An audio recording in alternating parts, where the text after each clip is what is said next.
This is Nightly Business Report with Bill Griffith and Sue Herrera. ABCs of earnings. The bar was high and Google parent Alphabet blew past it, moving its value ever closer to $1 trillion. Moving up. In the market for a bigger home, why it may make financial sense to also keep the old one. Less is more. Does working 4 days a week instead of 5 make you a more productive employee? Those stories and much more tonight on Nightly Business Report for this Monday, July the 23rd. Good evening, everyone, and welcome. Alphabet is the first of the big tech companies to report earnings, and it did not disappoint.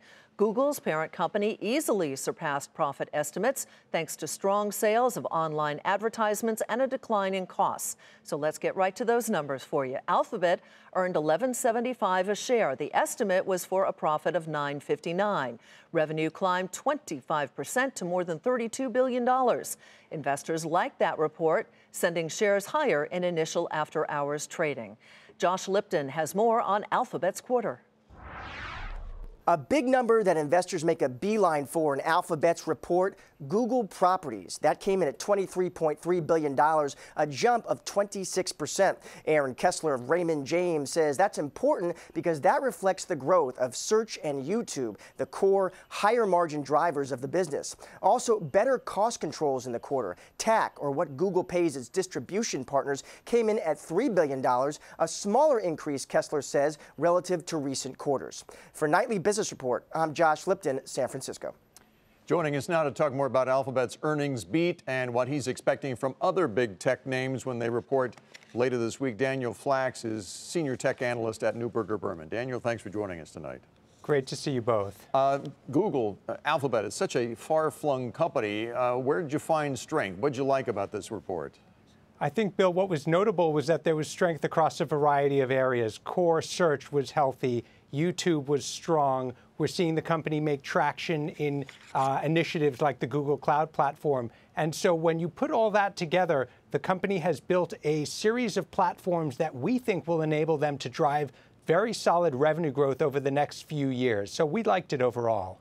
You know, the other two companies that we're going to be watching closely are Facebook and Amazon, but let's take Facebook.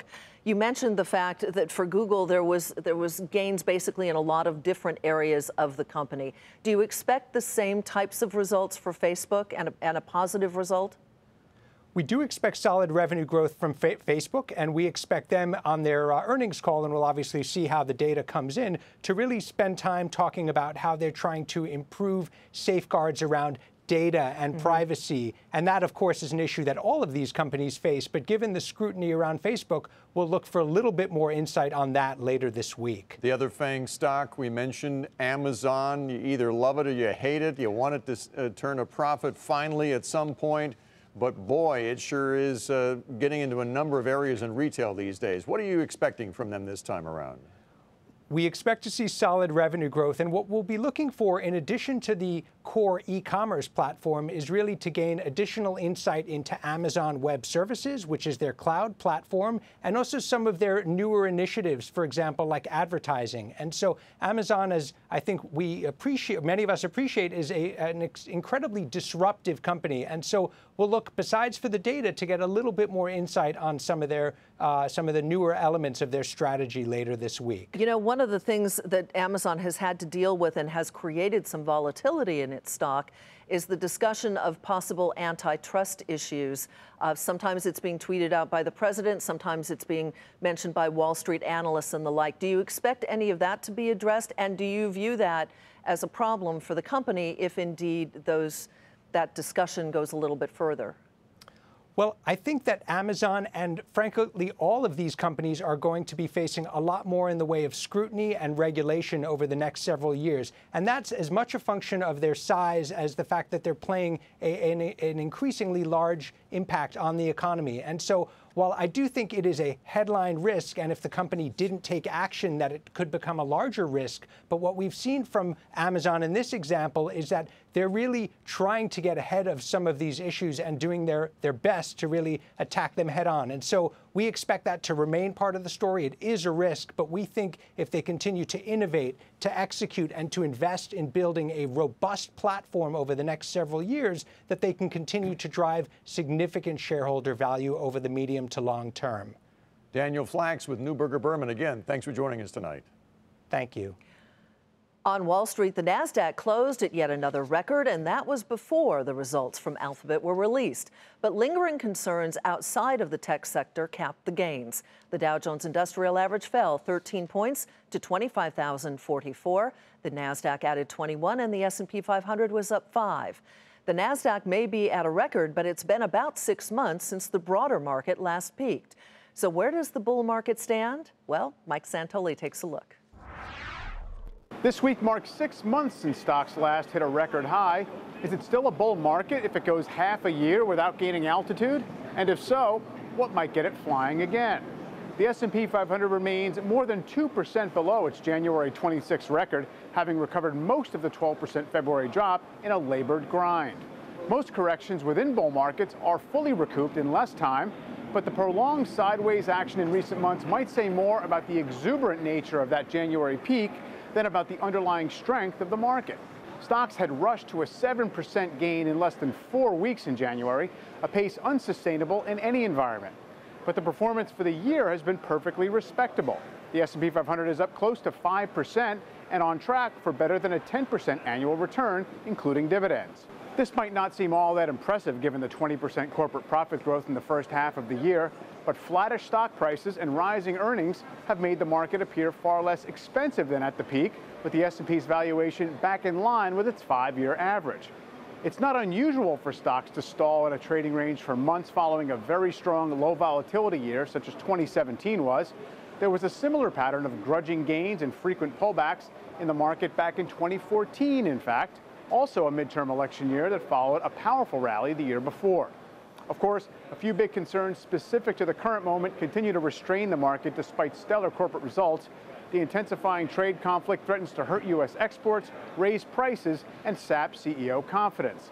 The Federal Reserve seems intent on lifting interest rates well into next year, on top of 7 hikes since 2015. And there are nagging worries that the economic cycle is nearing a later stage. It's important to remember, though, that the later part of a cycle can last years, even if that's where we are. And it's hard to find many leading indicators of recession that suggest a downturn is imminent, even as the boost from tax cuts recedes. All of which indicates that the bull market is showing some wear and tear, but probably has not seen its ultimate peak just yet. For Nightly Business Report, I'm Mike Santoli. And then there's housing, which is clearly a key part of the economy. It may be starting to stumble.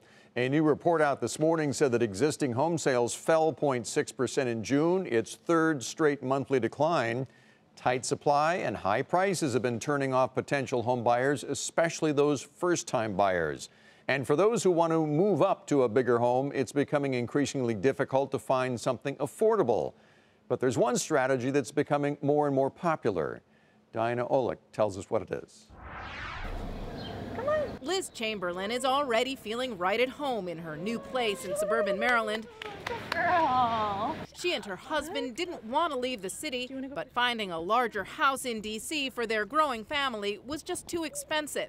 Even this home was a challenge. We bid on 4 houses, and 2 of them went kind of crazy into crazy bidding wars. In order to afford the bigger home, they needed to rent out the home they already owned in an increasingly trendy neighborhood on Capitol Hill. We ran the numbers. I literally made a spreadsheet and ran all the different options. Like, we stay in DC, we rent out, we sell our house in DC, all the different options. And it made the most financial sense for us to keep our house in DC, rent it out, and buy here. Home prices hit yet another record high in June, according to the National Association of Realtors, and the supply of homes for sale continues to hover near record lows.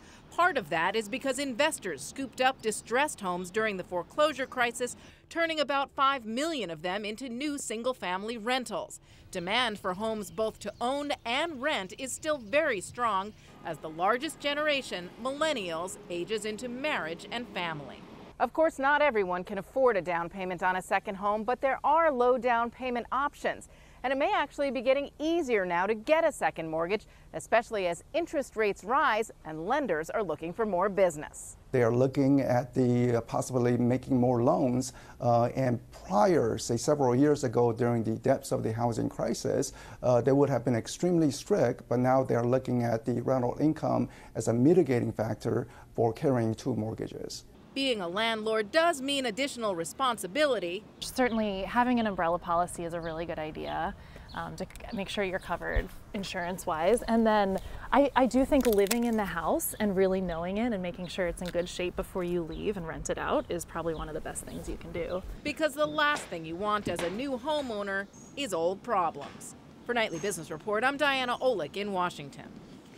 Gus Fauché joins us now to discuss his outlook for the housing market. He is the chief economist at PNC. Welcome back, Gus. Great to see you again.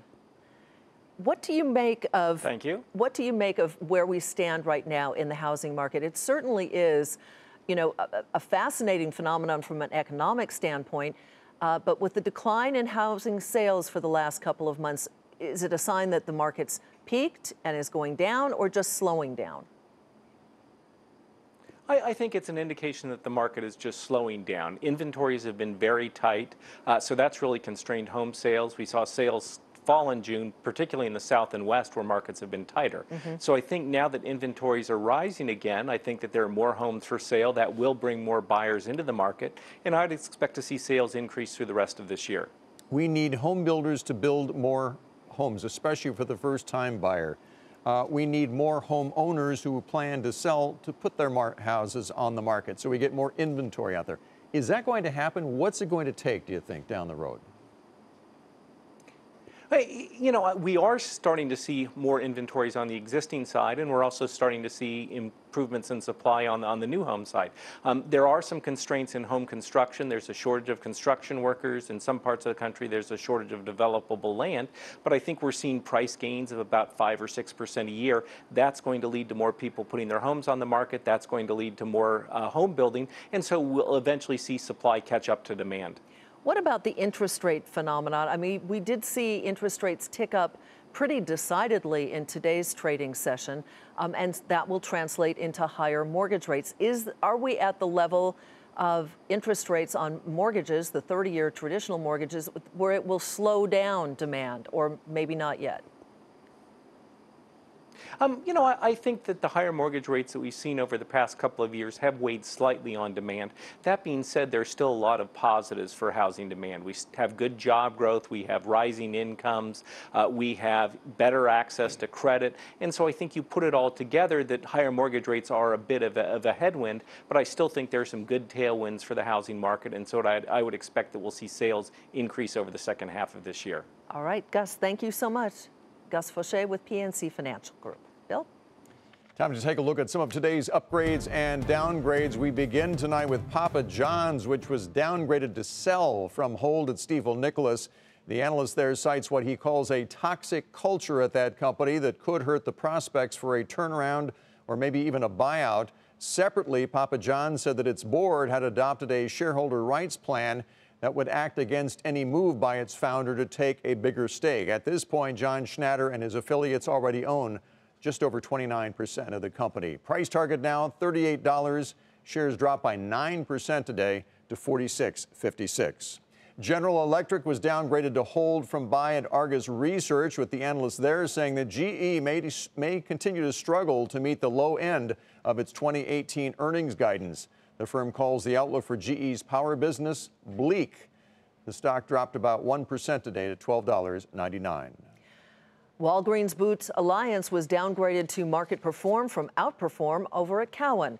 The analyst says Walgreens is poorly positioned in the move towards value-based care. The price target is $71. The stock rose a fraction to $65.34. Philip Morris was downgraded to hold from buy at Societe Generale. The analyst there cites concerns over reduced risk products, which are primarily smokeless tobacco products. The price target is $90. The stock fell 1% to $83.22. Still ahead, the roadmap for Fiat Chrysler as a new CEO takes over.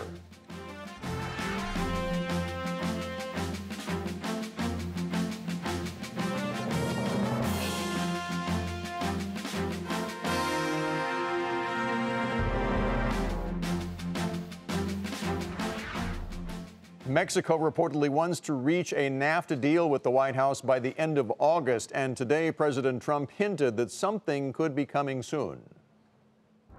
We're talking to Mexico on NAFTA, and I think we're going to have something worked out. The new president, terrific person. I spoke to him at length on a call, did a great job, got a tremendous vote, and they have a lot of confidence in him in Mexico, and that's good.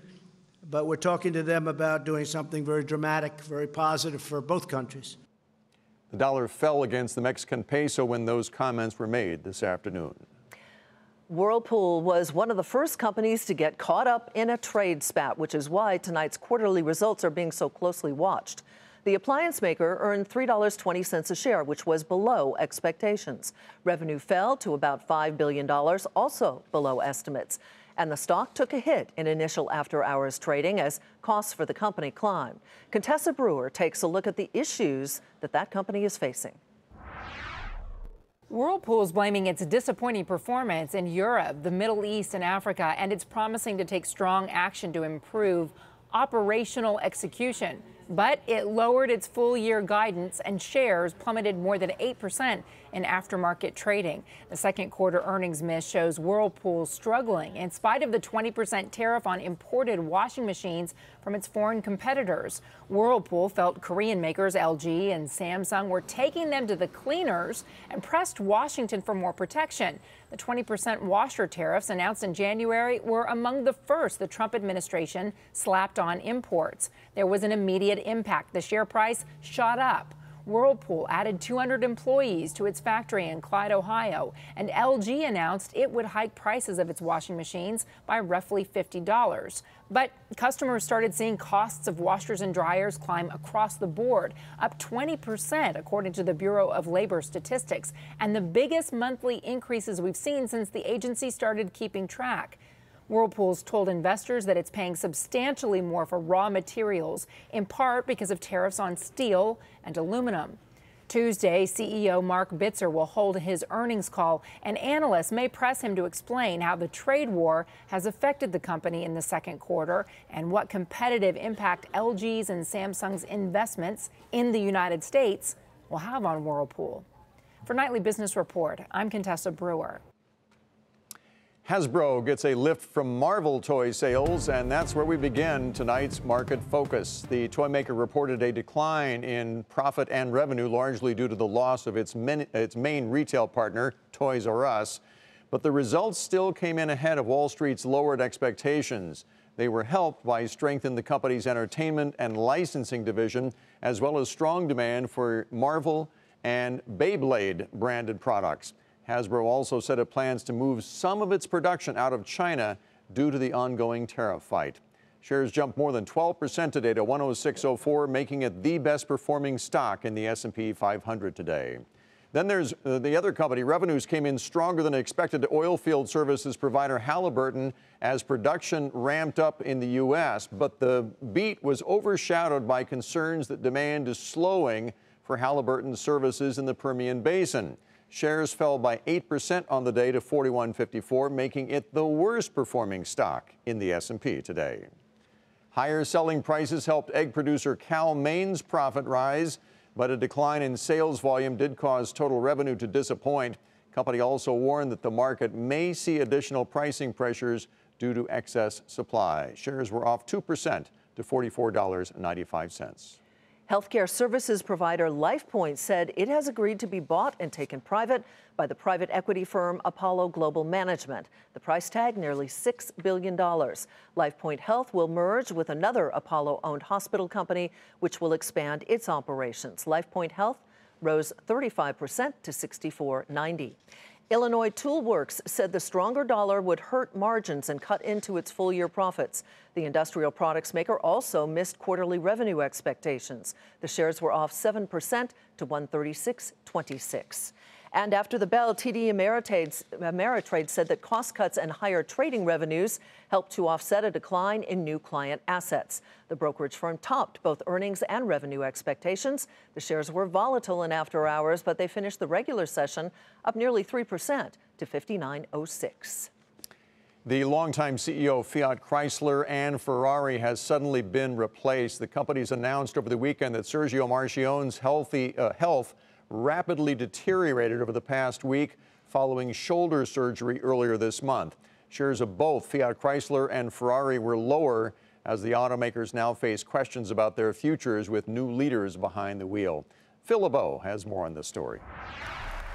With his trademark black sweater and a maverick style that took Chrysler from bankruptcy to global growth, Sergio Marchionne's tenure as CEO of Fiat Chrysler was a huge success. So the news that he will not be returning to work due to a rapid decline in his health is a kick in the gut for a company that he led for almost a decade. The chairman of Fiat Chrysler said Sergio taught us to think differently and to have the courage to change, often in unconventional ways, always acting with a sense of responsibility for the companies and their people. His legacy is remarkable. I think it's hard to name any other CEO, really in any other industry, that's compiled his record over the last 10 or 15 years. FCA's new CEO is Mike Manley, a longtime lieutenant of Marchionne's who turned Jeep into the most profitable part of the business. Under Manley, Jeep's global sales skyrocketed to almost 1.4 million vehicles last year, and he's long been considered an heir apparent for the CEO job. Anybody taking over for a position that Sergio filled has incredible expectations put upon them. This is a man, Sergio is just iconic, both in the industry, throughout Italy, throughout Canada, really on a global basis. While Fiat Chrysler's future built around trucks and SUVs appears clear-cut, it may be a bumpier road for Ferrari. Marchionne brought the luxury brand public, and its stock surged under his vision of expanding Ferrari sales, including adding an SUV. Now Ferrari board member Camilleri takes the reins. He may know the luxury automaker, but will he have the same magic touch as Marchionne?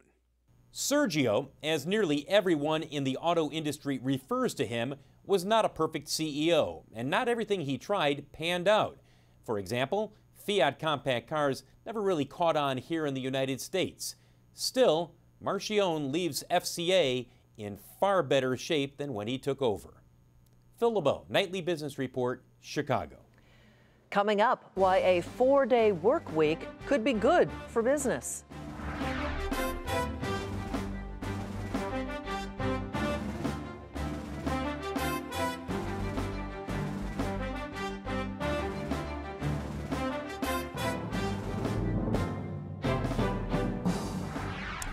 So what do you think? Could a 4-day work week be in your future? Well, one New Zealand firm called Perpetual Guardian tried it out for 2 months, and it resulted in what they said was greater productivity, lower stress levels, improved work-life balance, and higher team engagement levels, all by working just 1 fewer day a week.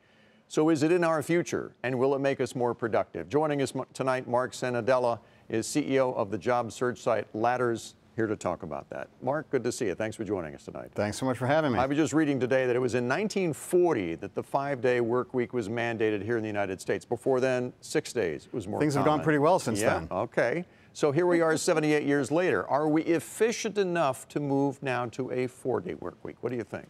Look, this is part of a bigger trend where companies are measuring the output of their workers rather than the amount of time they put on the clock. So I think we might see a lot more of this in the future. Does it also come down to what the employee wants in terms of work-life balance? Depending on what part of the country you live in, it can cost you a lot of money for housing and things like that. How much of that is part of this trend? A huge part. So at Ladders, we focus on kind of 100K plus jobs, and we see at the higher end of the workforce that what people really feel drives them is the ability to have control, the ability to be creative, and the ability to feel like they're contributing to something that they believe in. So the more that companies are able to put the onus on workers to, you have to produce in whatever amount of time it takes you to produce, and we're not going to watch the clock, right, the more powerful they're going to be. You know, I would think it would be more, it would be better in the technology industry. It makes more sense there than it would in a manufacturing. But interestingly, again, I'm doing reading today, And I read it was the Ford Motor Company in 1926 was one of the first companies to introduce the 5-day work week. So could this work for all industries, do you think? I think what it requires is that it's a really measurable business or a really measurable industry where it's very clear that the output of the white-collar workforce or the blue-collar workforce should be X units of whatever it is they're producing. In the case of Perpetual Guardians, they're a wills and estate company, so it's pretty easy to measure how many wills or estates you've handled this week. So the more you can measure the output and weigh what people do in a week, the less you need to mandate the amount of time they spend on the clock. I know this is kind of a broad brush question, but what's your gut feeling as to how receptive most employers are to the concept?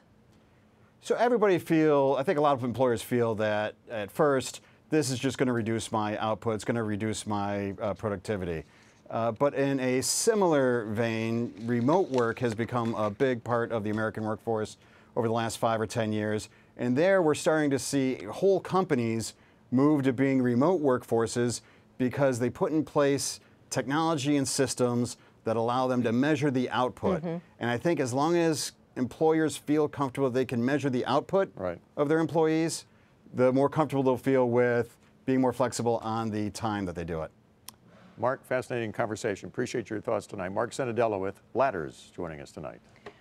All right, here's a final look at the day on Wall Street. The Dow Jones Industrial Average fell 13 points. NASDAQ added 21. S&P 500 was up 5. And that'll do it for us tonight. I'm Sue Herrera. Thanks for joining us. Welcome back, by the way. Thank you. Good to be back. I'm Bill Griffith. Have a great evening. We're here all 5 days this week. All 5 days. Yeah. See you tomorrow.